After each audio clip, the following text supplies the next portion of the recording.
we live stream this in our YouTube channel, Juan, if you're okay with that. Absolutely, yes. Perfect. So then I think we can get started then. I think we have quorum here. Thank you very much, Juan. We have Juan Vargas from Torino here with us, presenting his work called Fear to Vote, Explosion, Silence, and Elections. And Juan, whenever you want, we're gonna be asking questions as the presentation goes along, okay? Absolutely, yes. Happy to take questions in a way. Feel free to interrupt me. It happens sometimes on Zoom that people raise hands and the speaker doesn't notice. So feel free to interrupt me. I'll make you a host. Let me see here. I think I can make you a host. Then I think it's easier for you to see the hands coming up. Okay. So I'll try to see the hands. Otherwise, please feel free just to start talking on top of me. So it's I'm super happy to be here and actually also seeing like faces of friends that I know already. So Luis and Danilo, great to see you all. Marcos, thank you for inviting me. So my name is Juan Vargas, and I'm going to present this joint work with my colleague Munu Prem, who's at AF in Rome, and some of our former students at Rosario in Bogota. The five of us used to be at Rosario at some point, and we all have moved recently. So now this is about so the title is not very informative. So let me just jump into what the paper is about. So this is, criminal organizations and, guerrilla organizations, gangs, all sorts of organized criminal groups.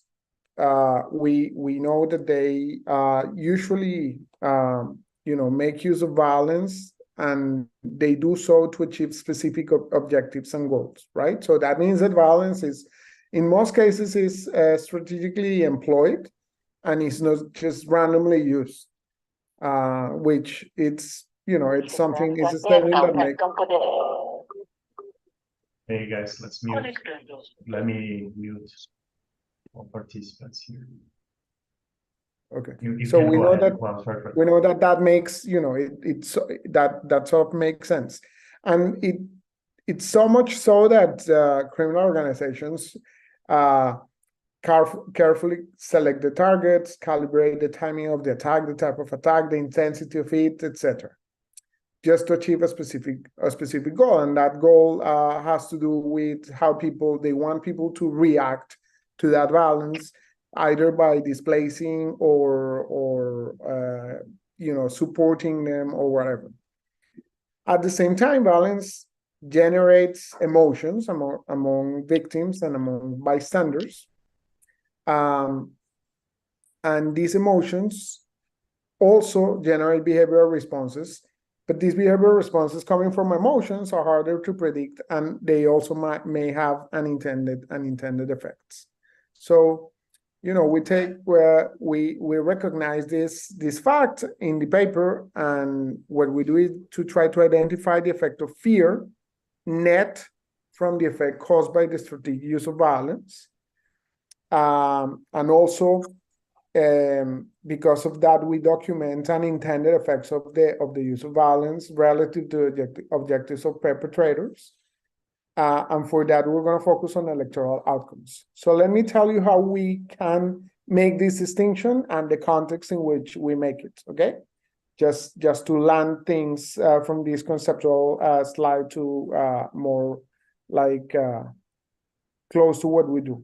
So we're going to exploit quasi-random variation in violence. So we're going to try to tease apart sort of the strategic use of violence from the fear component of it by exploiting random variation in violence. And how come? For that, we're going to use geolocated administrative data on all anti-personnel landmine explosions. and the coordinates of all voting polls in Colombia for a long period, okay, 2003 to 2019.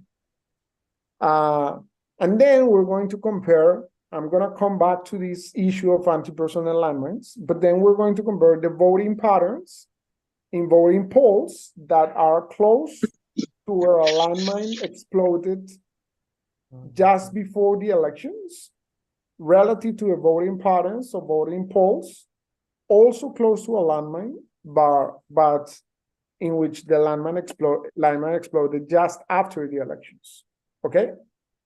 So by comparing two areas in which there is endogenous and, there is selection and strategic selection and everything that you can think of, by comparing two areas in which there is endogenous landmine presence, but relying on the precise timing of the explosion relative to the election day, then we can isolate the electoral effects of unintended exposure to violence. So we're going to tease out the fear mechanism.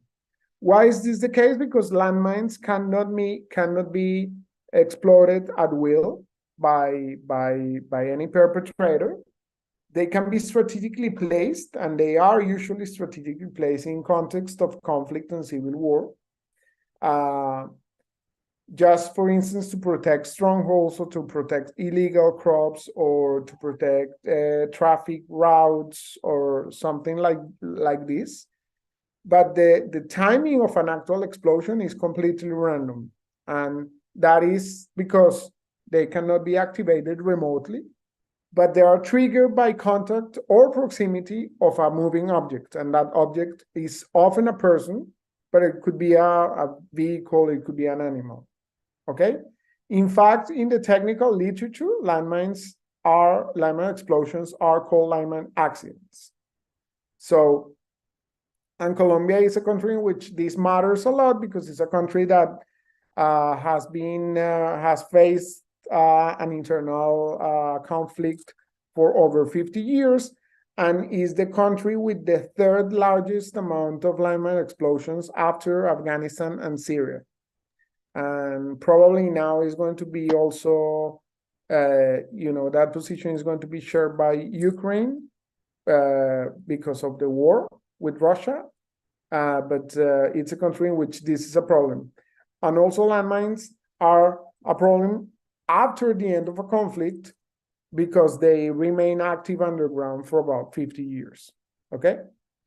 Can I ask you two questions? One, go ahead. Yeah, no, just why is the case? I'm not sure if it got clear to me why is the case landmines are so pervasive in Colombia historically. And second, if this is something specific of rural areas instead of urban areas, because they have to be, buried somehow. So I'm not sure how important, these rural areas are in terms of overall elections in Colombia, for instance, for presidential elections and so on. Great questions. And I'm gonna answer those two questions probably in the next slide, or no, now like 3 or 4 slides when I get to a context. I'm gonna talk about these two things. But essentially, I mean, one of the main guerrilla organization in Colombia, which is the FARC, in the mid 2000s, they decided to actively employ landmines, and they incited all the fronts that were present throughout the country to fabricate the landmines and plant the landmines. And this is important insofar as there was an innovation from the FARC, which is the fact that they fabricated their own landmines. So there were artisanal handmade landmines that are much more dangerous to industrially fabricated landmines, essentially because they put like nails and glass and all sorts of dangerous material inside the package. So when the explosive goes off, it throws away all that material. So it's much more dangerous in terms of hurting people. So FARC decided to do that to counteract the advance of the army in the mid 2000s. And that's how Colombia became one, the area contaminated in Colombia just a few years back was the size of the island of Manhattan. And so I'll get back to the second question shortly, okay? If I don't, remind me and we can discuss it. So we're going to have two sets of findings. The first one has to do with political participation. So essentially, we're going to find that landmine explosions are going to decrease turnout, okay? This contrasts to previous literature on electoral violence. Remember that this is not electoral violence because landmines are not being placed to affect elections, and I'm going to show evidence of that. So this is just not hand waving, but I'm going to show evidence of that. So landmines are not going to be placed to affect election. So it's not really electoral violence, but papers on electoral violence find that turnout may decrease or increase, or, you know, it depends precisely on the objective of the perpetrator, right? So here, just the pure fear effect is that turnout decreases. We argue that it's fear, and we try to show that indeed it is fear, looking at a political culture survey, household survey that was run in Colombia in 2017 and 2021, that ask people what is the biggest problem of your community in the last 12 months, and one of the potential answers is landmine explosions. So essentially what we find is that conditional having voted in the past, people who report that the main problem of the community is a landmine explosion are much less likely to vote, and conditional not voting, they say that the main reason is fear, okay? So why does fear reduce turnout is the next question. So there are two alternative explanations which are observationally equivalent. So it's difficult to tease out between the two. One is information. Essentially, the explosion conveys information about the risk of victimization and about the risk of other armed groups being present in the area, etc. Okay, so this information then is going to generate a conscious sort of top-down decision of not going to vote just to avoid victimization. The other is that explosions are salient, and salient stimuli have been studied in the psychology and behavioral economics literature, especially using laboratory experiments, in which the reaction to a salient stimulus is something that is sort of unexpected. It contrasts with surrounding and nature, and makes people change behavior in a way that is sort of bottom up. So it's unintended and involuntary. So people make decisions unconsciously, and in our case, we argue that if it was salience, then it's also sort of associated with a reduction in turnout because people are going to prioritize short-term survival considerations. Okay, so as I said, this is observationally equivalent, but we actually find evidence that mostly supports the emotions, the salient story rather than the information story. Okay. Why is that? For three reasons. First, and I'm going to go back to these three things later in the presentation, we find that turnout, the reduction in turnout is larger in magnitude as explosions get closer to the election day, okay? And in the salience literature, this salience has a short-term effect and is also decaying over time.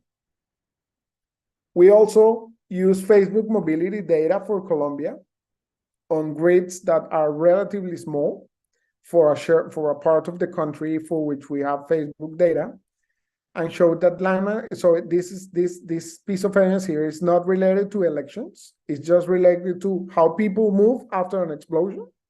And we can show that landmine explosions trigger an immediate, large, and temporary local decrease in mobility, okay?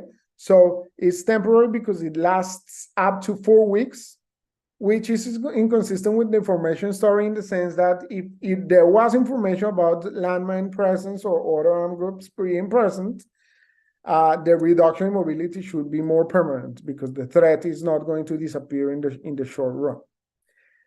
And the third piece of evidence is that the reduction in turnout is of the same magnitude, regardless of whether the victim of the explosion is a civilian or a military, or regardless of whether the election is a local election or a national election. So there's nothing strategic about the type of civilian or the type of victim or the type of election. In any case, we rule out other alternatives different than the fear story. One is that we show that it is not the case that explosions damage the road network and therefore prevent people from accessing the polls.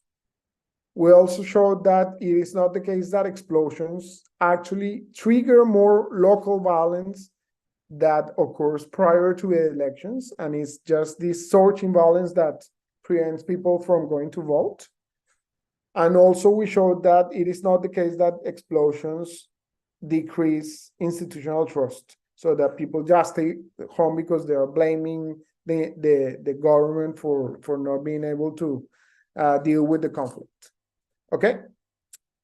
Now, that was the first set of findings. The second set of findings has to do with how people do vote, conditional on voting, because we already said that a lot of people don't go to vote.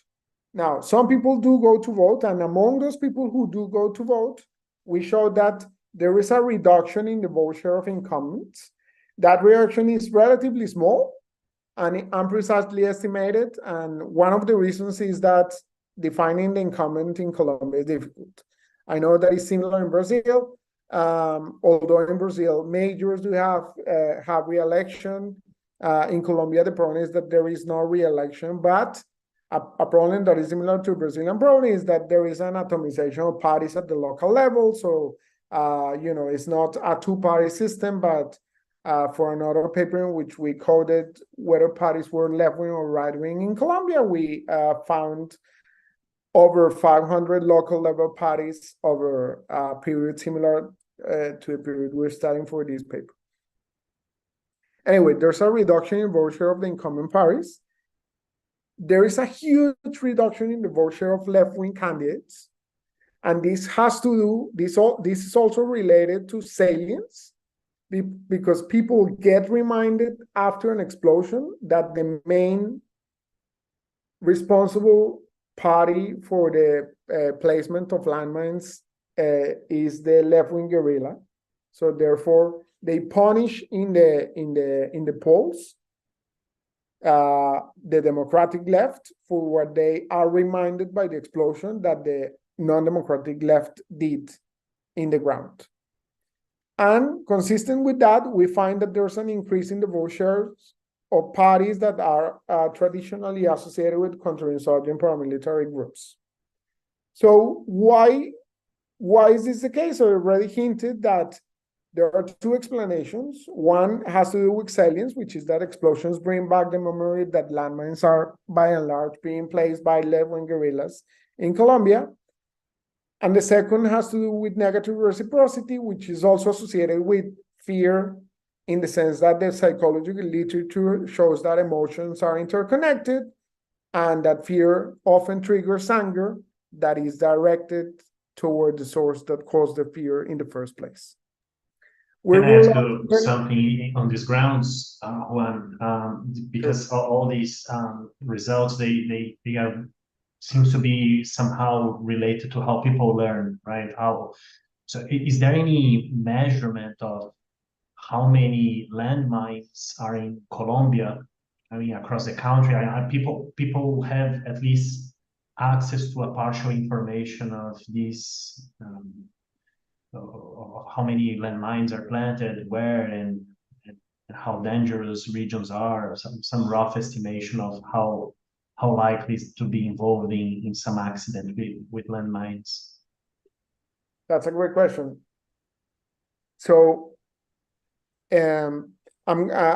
so again, I'm gonna get back to this, but let me give you a short answer. People do know about the existence of landmines in the area they live, essentially, because as you said before, these are very rural areas.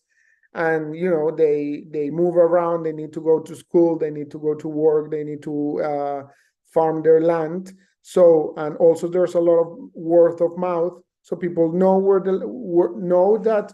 Of course, they don't know the precise location of the landmines, but they have a hint of the fact that landmines are potentially placed in particular areas. Okay, so that in fact is another explanation why the information channel is not the main channel that explains our results. Is not that people are learning about the presence of landmines, which they already know, but rather than people are being just there's an explosion that triggers there is a salient stimulus, and they trigger a bottom-up sort of behavior, even if they already know that there are landmines. One thing that we sort of do to show that that's the case is that we actually either control or do a heterogeneous effect. It could be one or the other, and the two show the same results. But we control for the number of past explosions of landmines in the same area.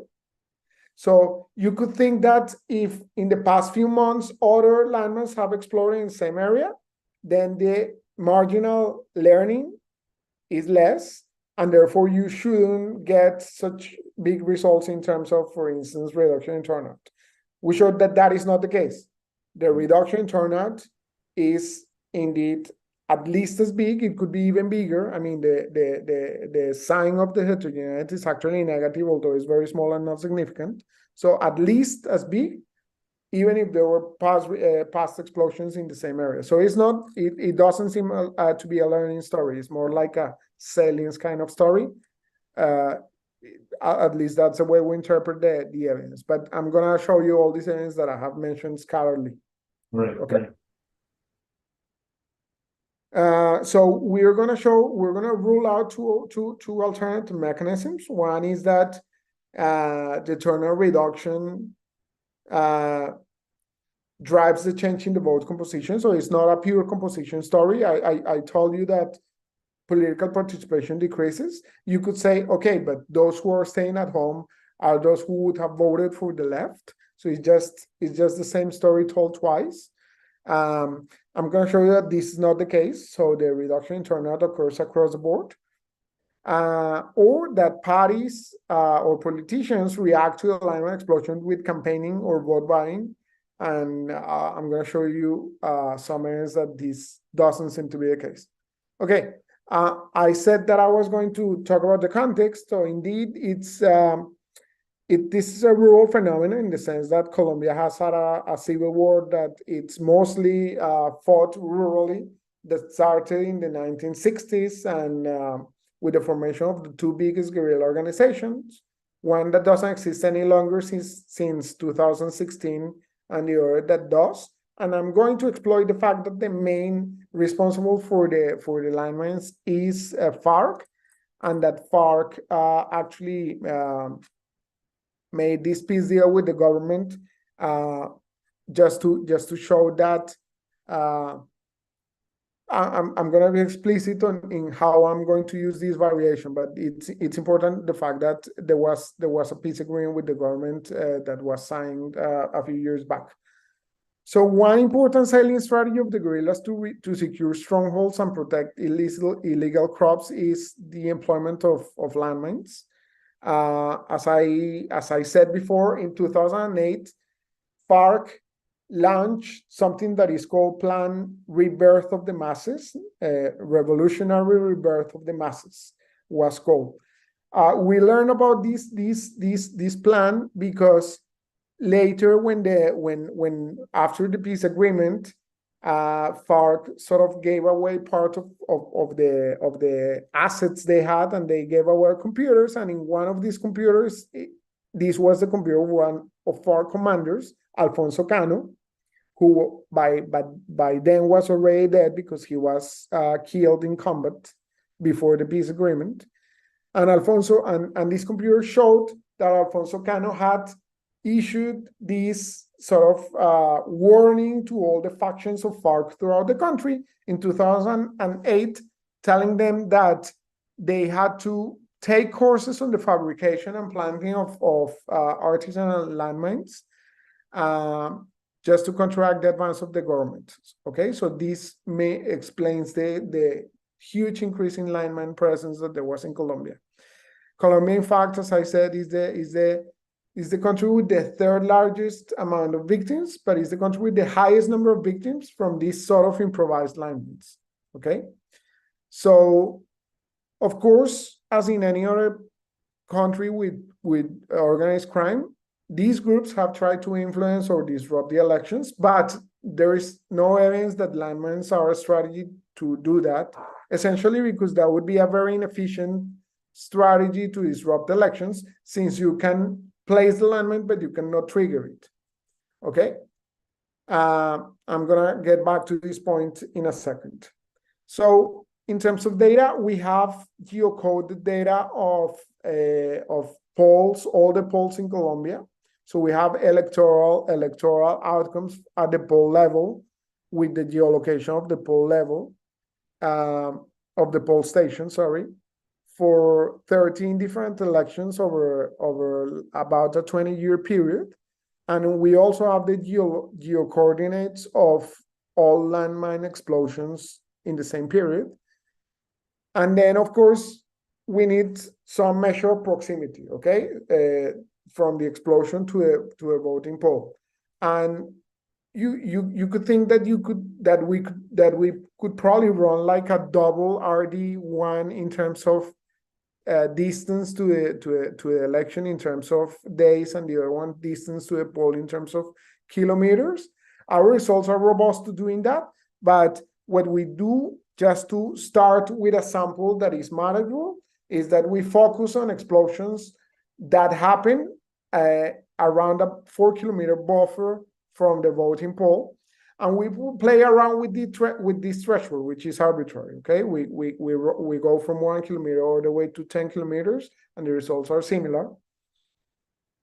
And then we focus on a 90-day window around elections, and with that we get a subsample of about over 500 polls that are located in about 16% of the municipalities. Okay, just to give you a sense of how representative this is for the country, 16% of the municipalities that are affected by about 500 explosions.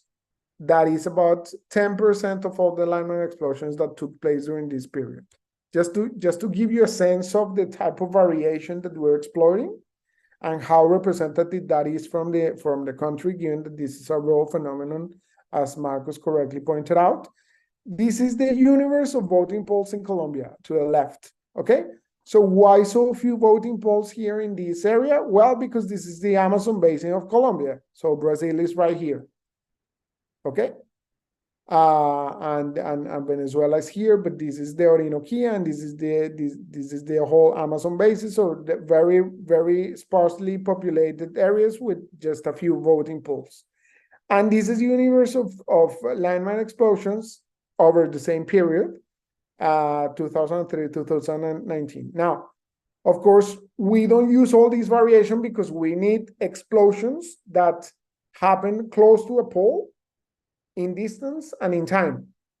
So just if we focus on 4 kilometers in terms of the distance and 3 months in terms of time, we end up with this variation over here, which in terms of place in the country is quite representative of what we saw in the previous slide, right? So it's all around the Andean chain from south to north, and we don't have any action here in the Amazon basin. So it's representative in that regard.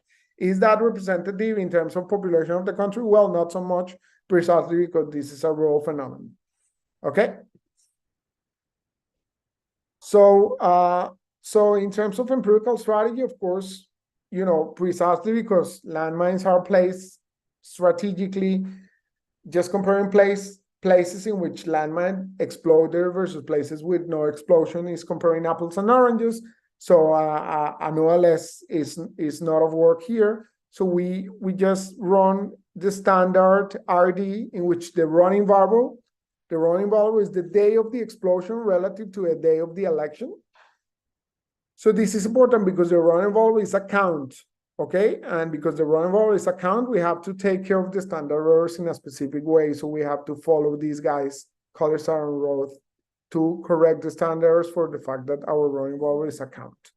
Other than that is the standard RD, and we fit either linear or quadratic polynomials to avoid overfitting. And their standard errors are either the robust standard errors of canonical, Catanian, TTNE, or the standards that correct for that count nature of the running variable. So now we get to this fact that there was a peace agreement a few years ago. Okay, so give me a couple of minutes to get back to that. We need some of our assumptions to be able to run this RD. The first one is that there is no manipulation of a landmine accident in terms of timing. Okay, so that means that you should not have a bunching of landmine accidents prior to elections relative to after elections. So this is the distribution of landmine accidents before elections to the right, and this is the distribution of landmine accidents after elections to the left in terms of like within 80 days. But here we're running a local level regression. So each point here compares the, say, 20 days before to the 20 days before to the 20 days after, 30 days before to the 30 days after, so on and so forth. Okay, and the difference here at the threshold is very, very small and is far from significant. So there doesn't seem to be manipulation in that regard. Now, another more subtle type of manipulation would be that there would be a bunching in terms of explosions relative to distance. Okay, so explosions before elections occur closer to the polls relative to explosions after elections. Okay, I mean that's conceptually that shouldn't be the case, but we also showed with the data that that's not the case. So this is the distribution of explosions prior to election in terms of distance from the poll, right? So as we get away from the poll, you see that the cumulative number of explosions is bigger by construction, but these two distributions are quite similar, and the p-value of the Kolmogorov-Smirnov of that comparison is large. Now, the third assumption that we need is the one that brings us to that point about the peace agreement, which is that we need no manipulation of the timing of a landmine placement. Of course, it's impossible to know where landmines are and where they were placed, okay? So we don't know. If we knew the universe of landmines that were planted underground, that would be great for the mining purposes. And even if that was the case, we wouldn't know when they were placed. Anyway, what we do is two things. First, just to highlight what I said before, that there is no historical evidence that landmines are being planted for the purpose of disrupting elections, but that's just qualitative.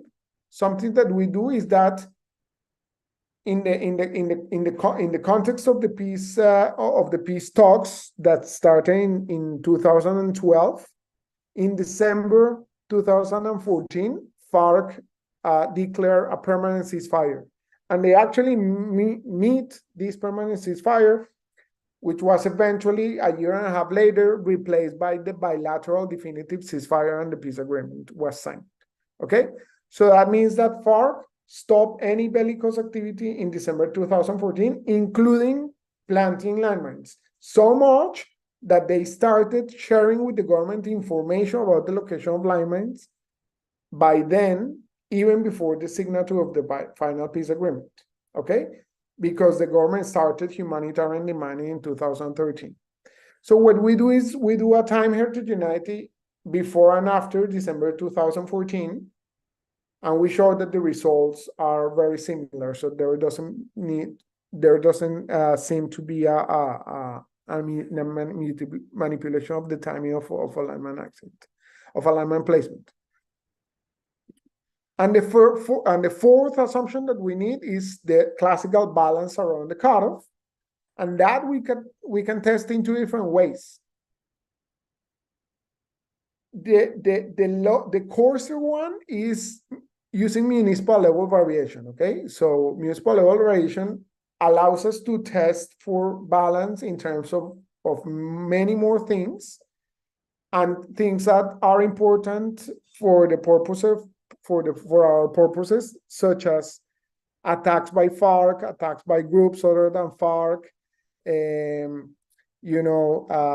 victims from civilians, number of police stations, a bunch of other things, taxes, number of schools, all that varies at the municipal level. We don't see anything that jumps at the threshold with that variation at the municipal level, but this is coarser. Something that we like better is balance at the poll level, which is for the type of things that we can georeference, right? And the type of things we can georeference are the voting polls. So we know that the vote potential doesn't vary at the poll level. At the poll level, the vote potential between Twitter and control voting polls is not different. The turnout in the previous elections is not different. Political competition in the previous election is not different. The share for the incumbent, the share for the right, for the left, nighttime lights, population density, distance to municipalities, distance to roads, distance to schools, and homicides, which we can georeference, are not different. And the other thing that is important is that rainfall in the previous month is not different either.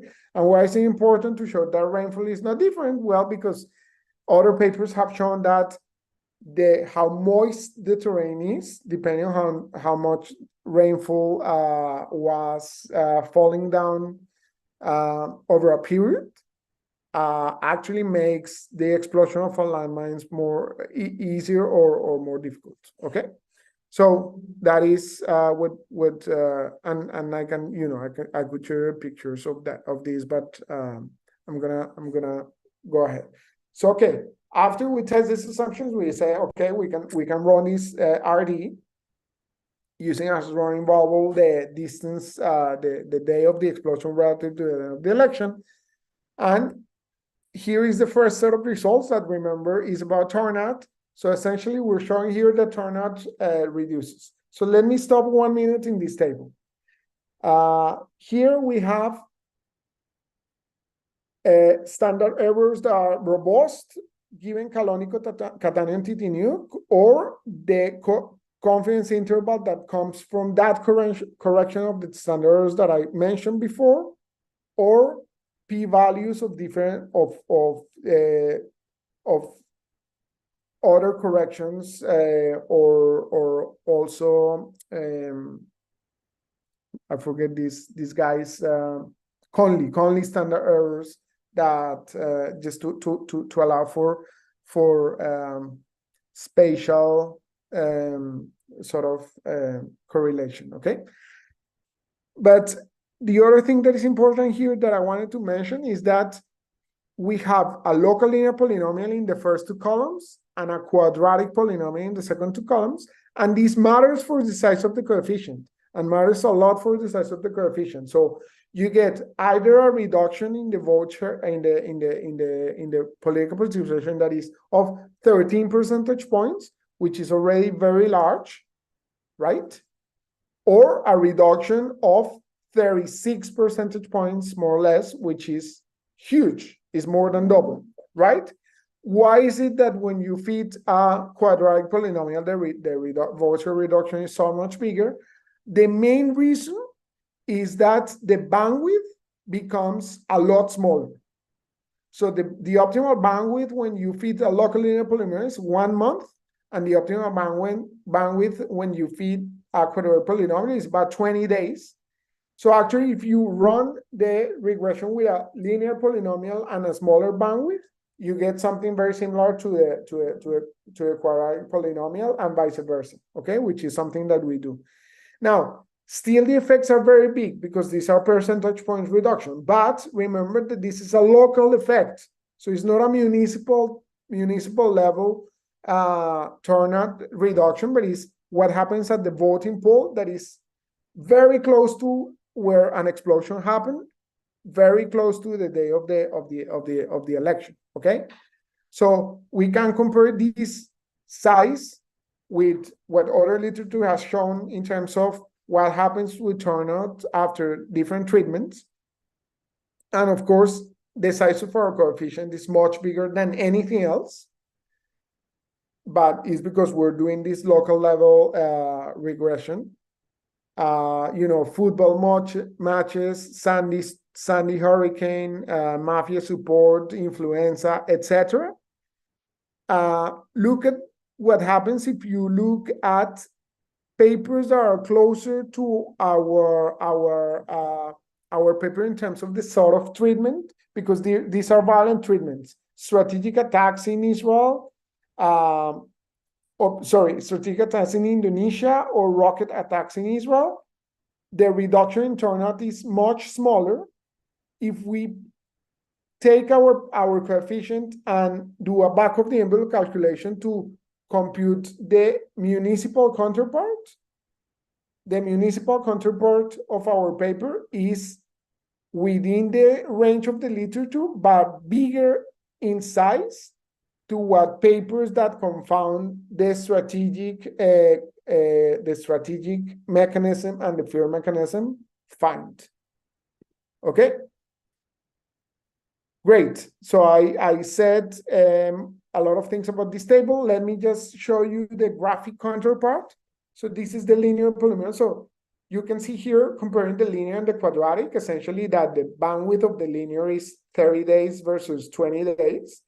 And therefore, since you reduce the bandwidth over here, the quadratic is picking up these dots over here that the linear is not picking up, and therefore the size of the effect is bigger.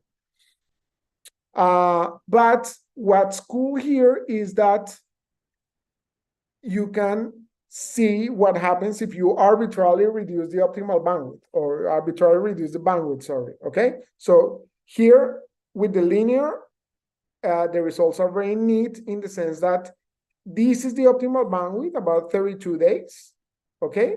What happens if you run the specification by fixing manually the bandwidth in 30, 25, 20, 15, or 10 days?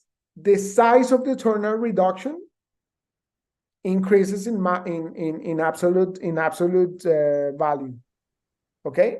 Which is also suggestive of the salience mechanism in the sense that the closer you get to election day in terms of time, the bigger in the minds of the voters is the explosion, and the less likely it is that they go and vote. Okay. And you get something similar if you look at different radii from 6 to 2. I mean, more or less the closer you get to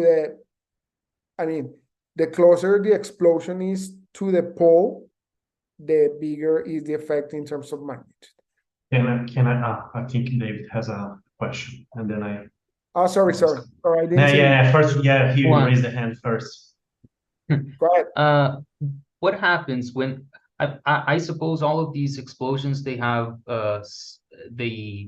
you can read about them in the newspaper, so people know about these explosions, right? But what happens when a landmine explodes? Does the police go there or the army go there and they try to see if there are other mines in the same area? Because I'm just thinking of alternative things that can be on the voters' minds. They can think that, well, if something happened, if a landmine exploded 1 day or 2 days before the election, there wasn't time for the military or the police to go search the area. But if it happened 1 month ago, well, then there was time, and maybe now the area is safe. Yeah. I mean, it's I'm thinking of stories that don't have any relation to salience, which is what you're trying to. Yeah, no, good point. I appreciate it. So two things. One is the role of the media. So what we do know is that the national level newspapers and sort of TV broadcast, they don't cover these events individually. They do cover these events collectively by talking about the problem of landmine explosions every once in a while, without covering every single one individually, because there are many of them per year. So it's Colombia is a very violent country. Homicide rate is bigger than Brazil. I don't know if now it's bigger than Brazil or not, but anyway, used to be bigger than Brazil for a long time, and apologies for my ignorance, because I know that Brazil homicide rate has gone up. But Colombia is a very violent country in which homicides, for instance, don't get covered by the news. And unlike Italy, in which there was one homicide a month ago, and people still talk about that. And this is the same with landmine accidents. There are many of them per year, over 100 per year, more or less nowadays, even after 10 years of humanitarian demining. We have another paper of humanitarian demining. And so the news don't cover that at the national level. At the local level, there are no newspapers, but for sure radio programs, they cover these things. We're trying to get at see how much is the coverage by local radio stations. But what we think is the main sort of diffusion of information story here is word of mouth. But still, the other point is very interesting, which is how does the government react? So we haven't found any areas that the army or the police go there.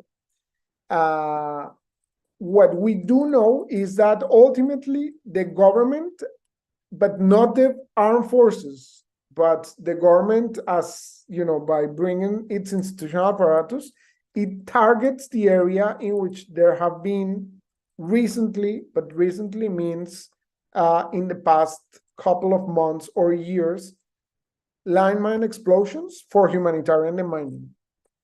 So the main variable that predicts the targeting of an area for humanitarian demining, which is something that is centralized by the central government, Colombia is not a federal country, by the way, is a landmine explosion in the past few months, okay?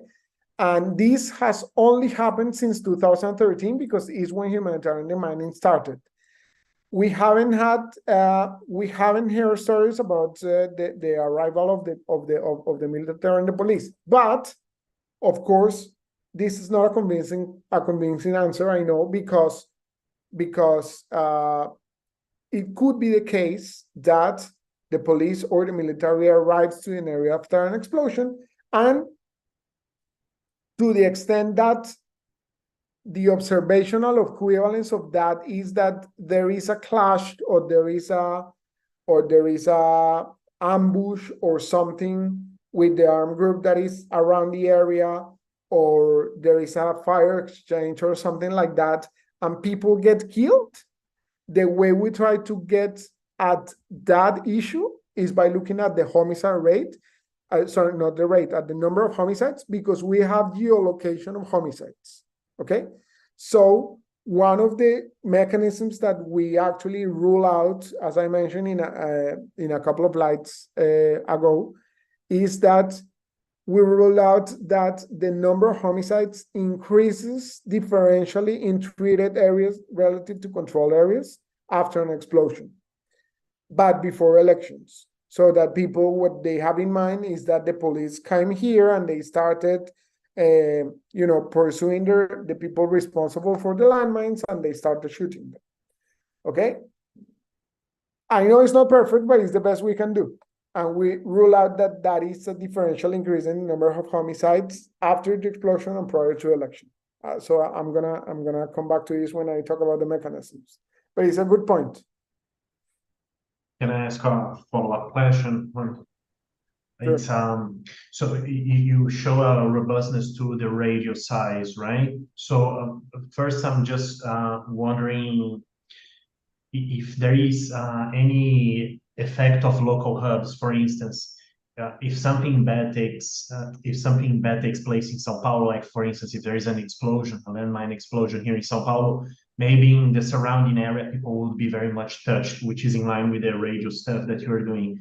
But maybe it could be an influence for the whole country as well, because people would say, well, something bad in São Paulo took place, that's very emotional and stuff, or in the capital, or any particular local hub that it goes away the radio. So it's one of the questions, if there is any particular way of tackling this. I'm not sure if one is still up. Vocês estão... Hey, well, I think Yeah.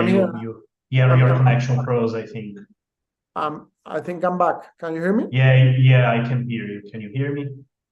I can hear you. Go ahead. Yeah, So, just to wrap it up, I was talking about this potentially effect of, some particular explosions being more important because they may go beyond the radius size for some particular reason. And the second is, you mentioned in the beginning of the presentation that you have data on the injured people, right? So you said if the effects doesn't change if you change the nature of the person, like if it's a military or no. But if you have, for instance, the national, not the birthplace location of that person, because eventually this person migrated in the country and happened to die in a landmine in other place. And maybe people in his or her origin place might be touched by this. And if there is any particular commotion regarding the birthplace origin as well.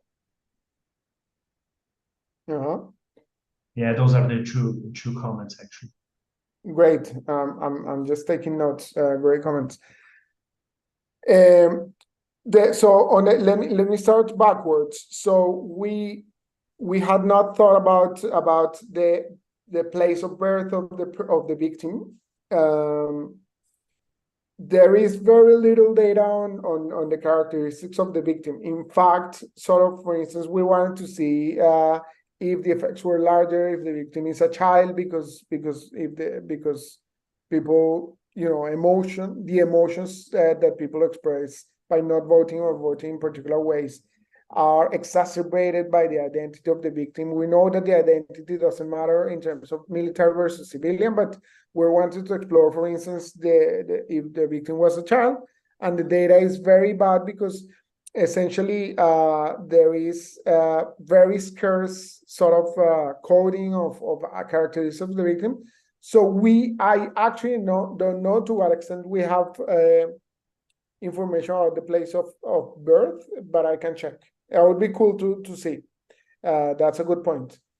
The other point is very nice, and it talks about potential contamination, right? So you're saying, if I understand it correctly, the way we have thought about it is that, okay, it might be the case that the voting poll that is very close by is affected by, but we're saying this is word of mouth, so people talk about the explosion, and to extend that this sort of travels across areas, it might affect other places. So I already showed you that the effect, diminishes as we actually increase the size of the buffer, and it stabilizes at some point. What we do actually more formally, and that I have here in auto control groups, what we do is that we throw away controls that are 3 kilometers that are within 3 kilometers from the explosion. We throw away controls that are 5 kilometers from the explosion, and so on and so forth. We do that up till 15 kilometers. So we essentially focus on controls that are farther away, and we get results that are very similar in terms of size. For instance, here. Yeah. It's relatively big because we end up with a smaller bandwidth, right? But we get very similar results. Now, I was just thinking of the case of in the early 21 here in Brazil. We had a very bad situation in Manaus with respect to provision of oxygen. So people, were dying of lack of oxygen, and this triggered a national commotion.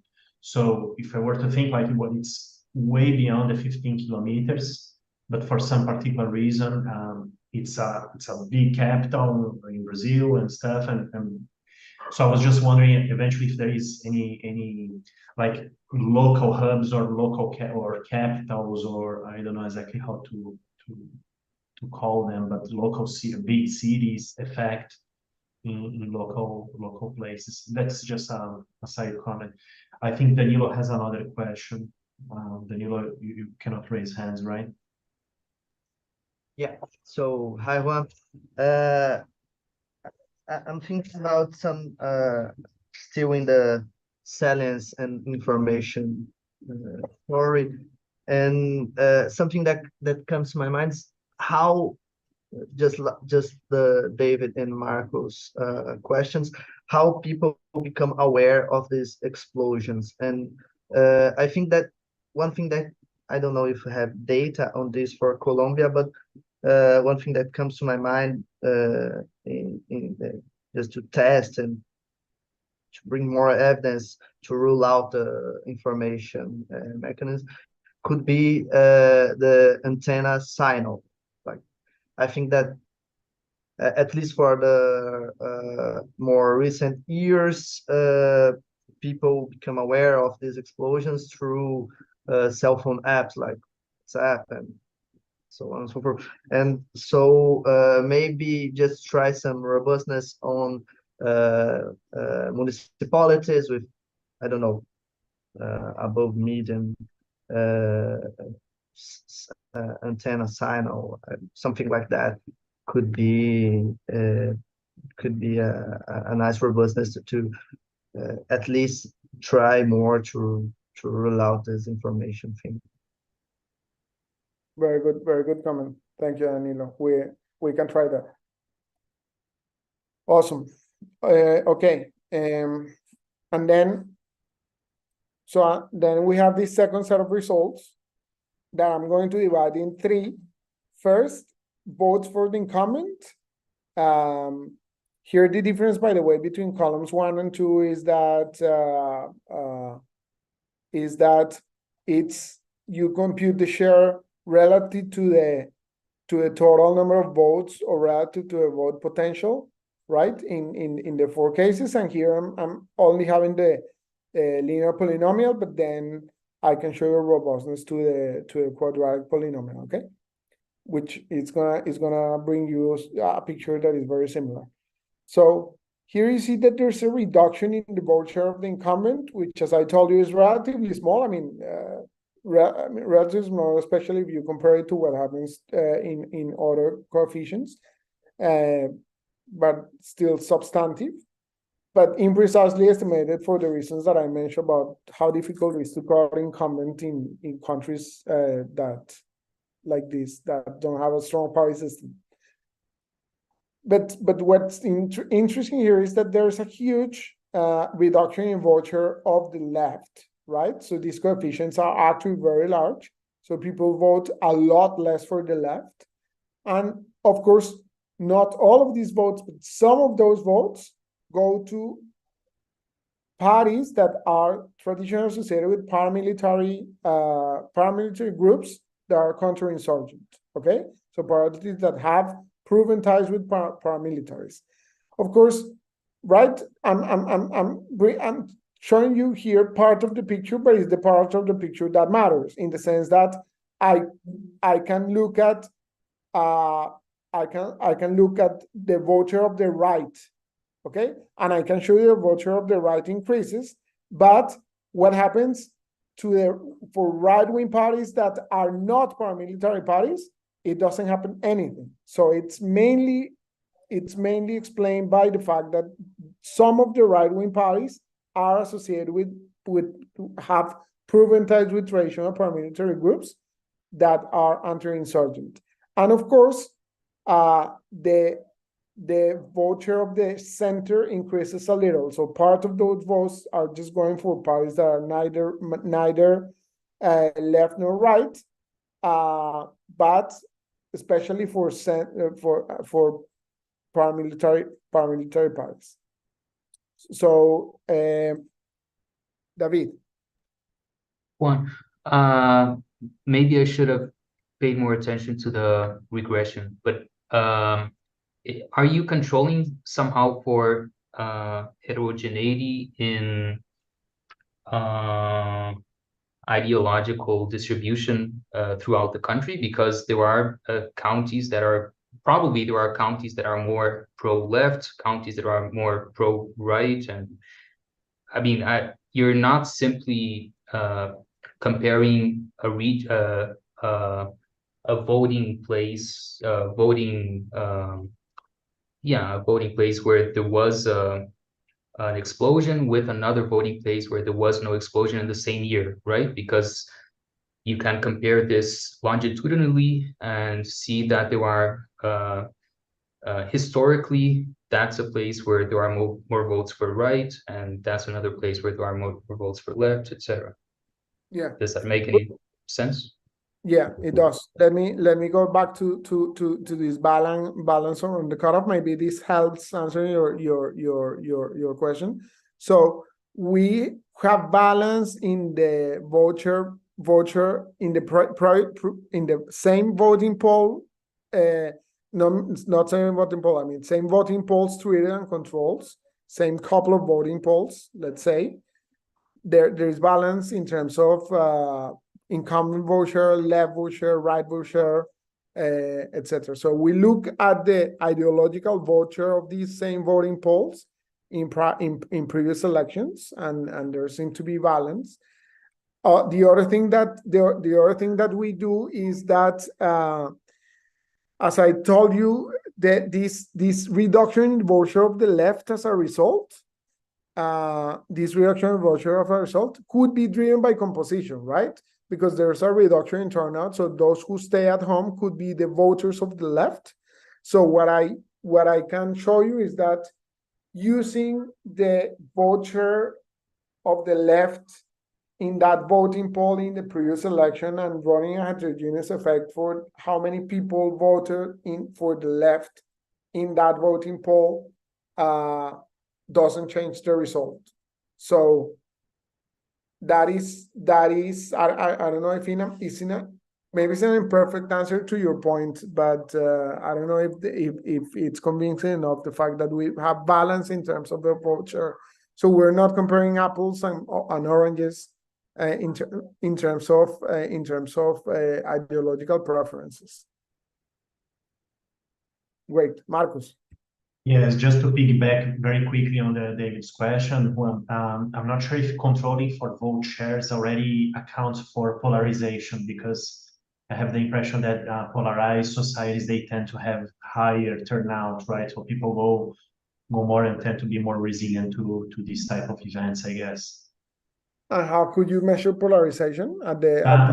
Yeah, some measure. I don't know exactly. It's somehow a Okay, function. so polarization a la Esteban a la Esteban and Ray, for instance. So you would be happy to see polarization in this table. some measuring of polarization? Yeah, somehow, because that's actually more like a question, because I'm not sure if I have the answer for this, because you are controlling for left vote share and right vote share, but somehow there is a particular function that is not a linear function. I'm not controlling for any of these. I am not controlling for them. Perhaps you No, could not like in to. not in any of the tables that I have shown you. I'm not controlling for any. So But all yes, everything that I have shown you is it doesn't have any controls precisely because of that balance. Right. Exactly. But I can show you results using controls that we select out of those many controls that I show you at the poll level or at the municipal level. Right. Because there are so many controls, I can select the most important ones using machine learning, using Lasso, and then once I throw in controls, I have the same 13 percentage points, 14 reduction in turnout, and the same 20 percentage point reduction in vote.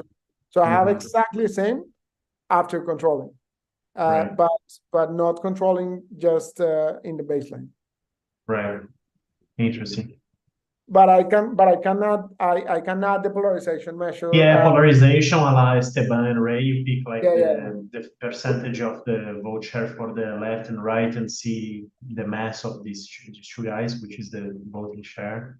Yeah, great. You pick some parameters and control for polarization as well. Great, thank you. Something that I like from these results is that you could use this persuasion, this methodology to compute the persuasion rate from De La Viña and Kaplan, and then we compute, which is not used for these sort of shocks, but just for media specific sort of treatments. But what we compute from here is that the explosions convince 8.6 of people who voted in the past for the left not to vote for the left, and about 3% of people who didn't vote for paramilitary related parties in the past to vote for them. Okay. And then, we have a bunch of robustness. I already showed some of the robustness when we look at controls group that are not close by. When we select controls for Lasso, we can control for rainfall because of this fact that rainfall increases the probability of an explosion, and the results are very similar. Or use a uniform kernel in terms of instead of triangular, or using topographic distancing instead of Euclidean, or stuff like that.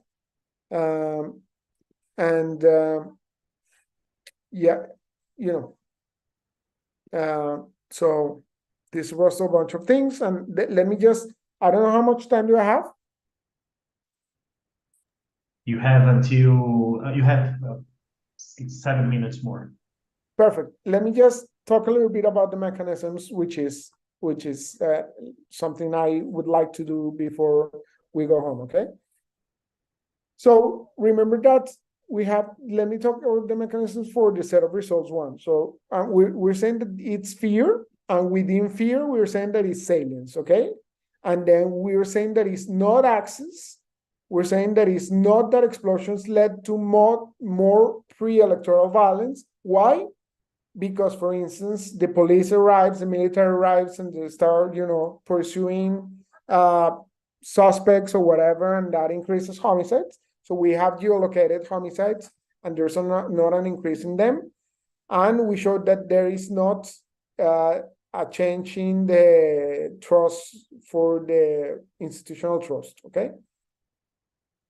So let me start by showing you what is not. It's not an access story. How can we know that? One is that it's very simple. You could run a heterogeneous effect by the proximity of the explosion to a road, to a next road. Okay. So the way we do that is that we code One, if the explosion happens relatively close to a road, and relatively close to a road means on the road or at least 50 meters away from the road, so that the blast of the explosion could have damaged the road. Okay, and then we use that dummy and raw heterogeneous effects, and the results don't change. The other thing that we do that is cooler is that we do something that is much more structural, and we do the entire road network and what roads you need to access a specific voting poll, and each voting poll has its own road network, and within that road network there are roads that are more pivotal because they are central in that network. Doesn't matter how, from which direction you come, you have to pass that road. That road is very central in that network, and then we give more weight to the more pivotal roads, and show that it doesn't matter if the explosion occurs close to one of those roads or any random road, the results are the same. So it's not a story about access. It's not a story about pre-election, post-explosion pre-electoral violence, because we had access for a subset of our years, we had access to geolocated homicides, and we showed that there is no, the dependent variable here is homicides, and we showed that there is no change in homicides. Okay, and then let me stop for a second and talk about institutional trust in a bit. And the reason that I'm going to stop is that I need to talk about this survey data. Okay, this survey data is something that is called Encuesta de Cultura Política, that we have two waves, 2017, 2021, and is representative at the regional level. Okay, so essentially it's about how people vote and why people vote and all that. So our dependent variable is to use to whether you voted in the last election, and then people are asked what is the main problem of the community in the last 12 months, and one of the potential answers to that question is landmine explosions. Okay, and then for the people who said I didn't vote in the last election, people are asked why you didn't vote, and out of the potential answers, one is fear. Okay, right, so we use this and we show that for the full sample of people, so we have 17,000 people more or less, we know that the fact that you said, this is self-reported, right, that the main problem of your community is landmine explosion in the last 12 months, that decreases 4 percentage points the probability that you voted in the last election. But look at the mean dependent variable here. People in this survey, people say, everyone says that they vote, that they usually vote, or that people voted in the last election. So the turnout in Colombia is about 50%. Vote is not compulsory in Colombia, in contrast to Brazil. So even if turnout is very little in Colombia, there is this social disparity bias, and people are saying that they did vote. Still, if they mention that the big problem in the community is explosion, there is a decrease in the probability that you said that you voted in the last election, and condition not voting, a huge percentage of them said that the reason is fear. Okay, this is with and without individual level controls. And this is for the full sample and for the subsample of people who live in conflict affected areas, so that we are sure that this is closer to a type of people who are treated by our landmine explosion sort of treatment. So this is already suggestive that we're looking at fear. And then we look at Facebook mobility data. So what is this data? So people have a smartphone, people have Facebook downloaded in the smartphone, and they have not opted out from Facebook tracking your location, and therefore most people are geo-tracked by Facebook. every one of us who have Facebook in their mobile are tracked by Facebook, unless you have opted out from that option. So I can proudly say that I don't have Facebook in my phone. But anyway, so Facebook can give you that data aggregated at a grid that is 350 meters times 350 meters, so it's relatively small anyway, and not for the entire country, but for that part of the country that is the densely part of the country that we show in those that we saw in those maps of voting polls. So for that part of the country, we know how people moved on a weekly level, and so we look at what happens after an explosion. And if we look at all the tiles that we have, you see that before the explosion, there were no changes, there were no big changes in movement. And after an explosion, there's a very large, very immediate, but temporal reduction in mobility. And then people start moving again after 4 weeks. So it's a temporal thing, which is consistent with, and the other thing is that this coefficient, this reduction in mobility, is very similar to our turnout decrease. Okay, so this is consistent with the salient story, because it was information. There shouldn't be a U form in there. The other thing that we find is that humanitarian demining leads to more turnout, or increases turnout.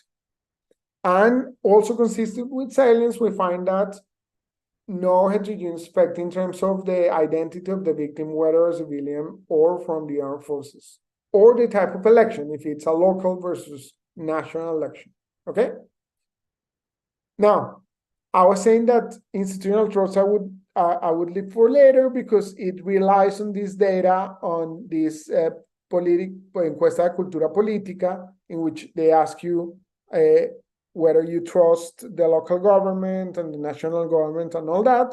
And those who said that the main problem of your community was an explosion in the last 12 months are not less likely to trust in the mayor or in the governor or in both of them. So it doesn't seem to be that the fact that there was an explosion makes you trust less in institutions, and then you don't give a shit and you don't vote. Okay? So this is what we do in terms of mechanisms. And then I know that I have like 1 minute. The mechanisms for how people behave in terms of voting.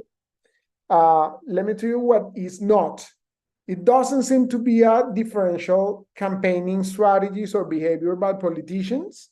First, because we see no changes in the incidence of electoral offenses in treated and controlled booths.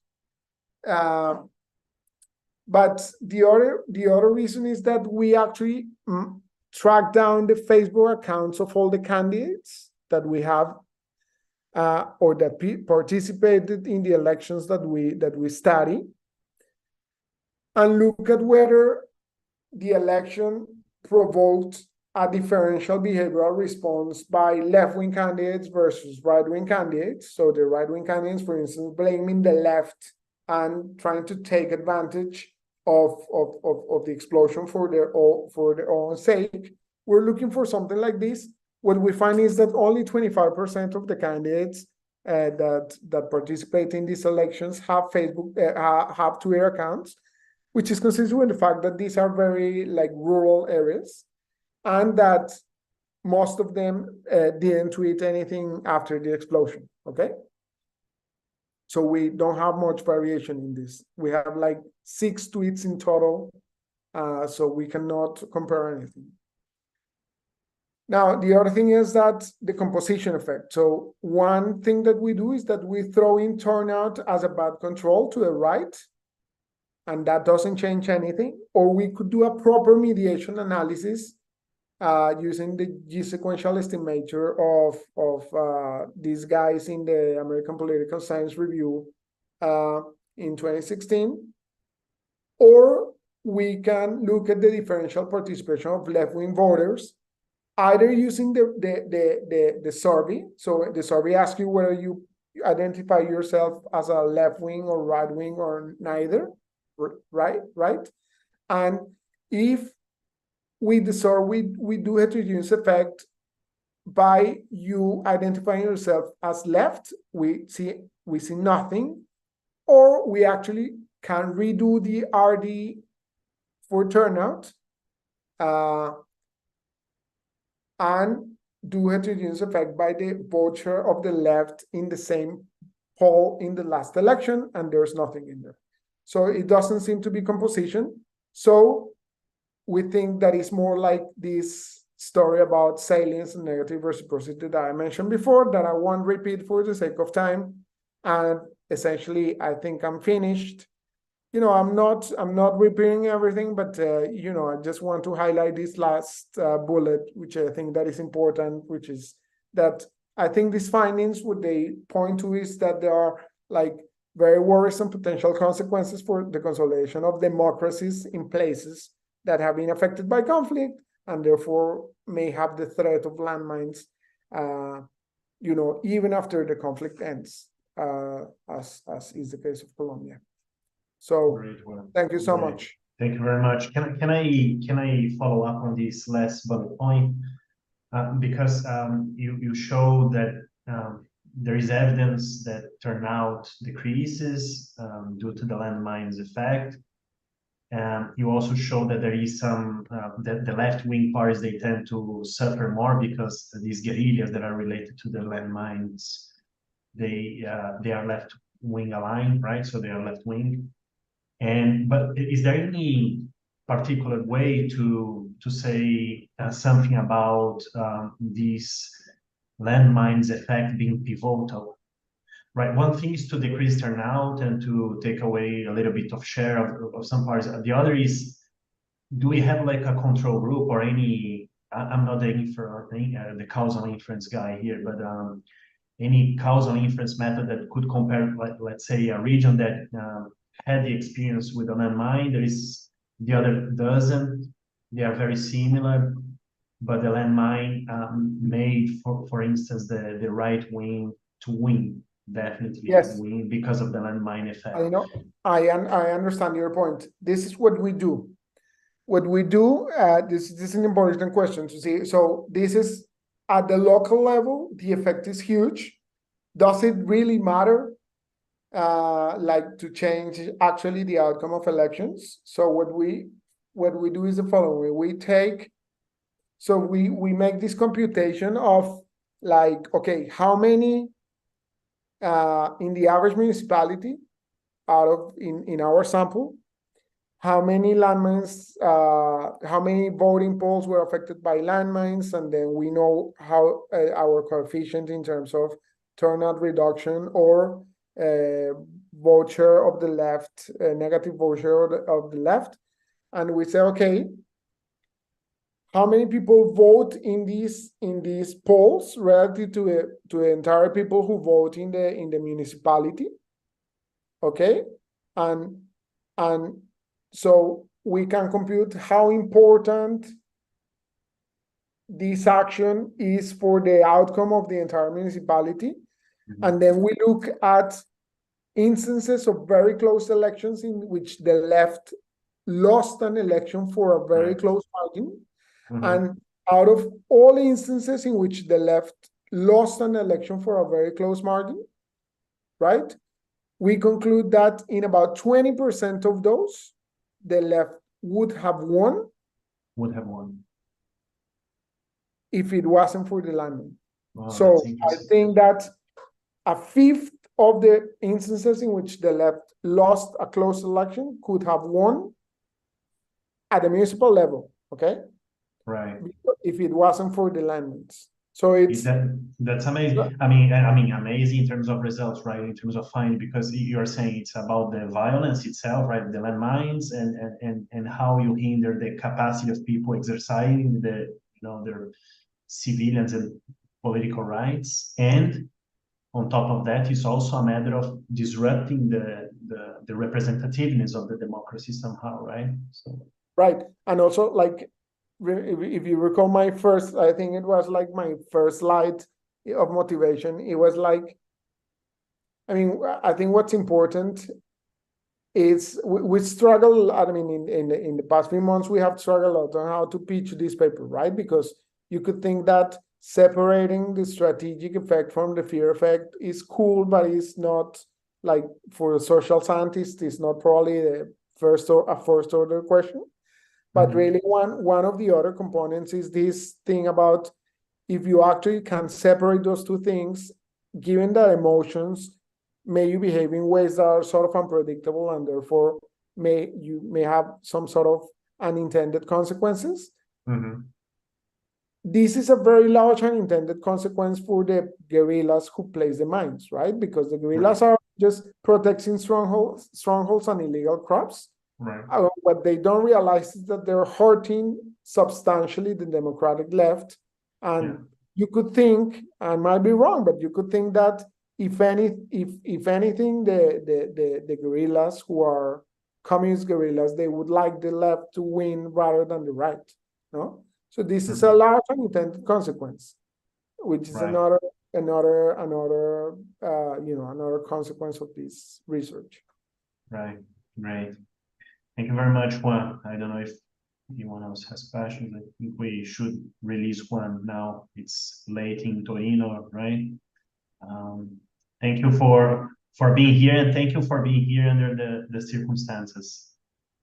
No, my pleasure. Again, we had planned this for a long while, so I was eager to talk to you guys, and also I'm very happy to see you and Danilo, Luis, and everyone else in here. Hope to see you around. Hope to see you around. I know that Pernambuco is bidding to LASEA next year. So if it does, I hope you guys we go will on meet there and, at least. Yeah. Yeah, I hope you guys go and we can all have a drink there. Perfect. Nice seeing you, Juan. Congrats. Thank you.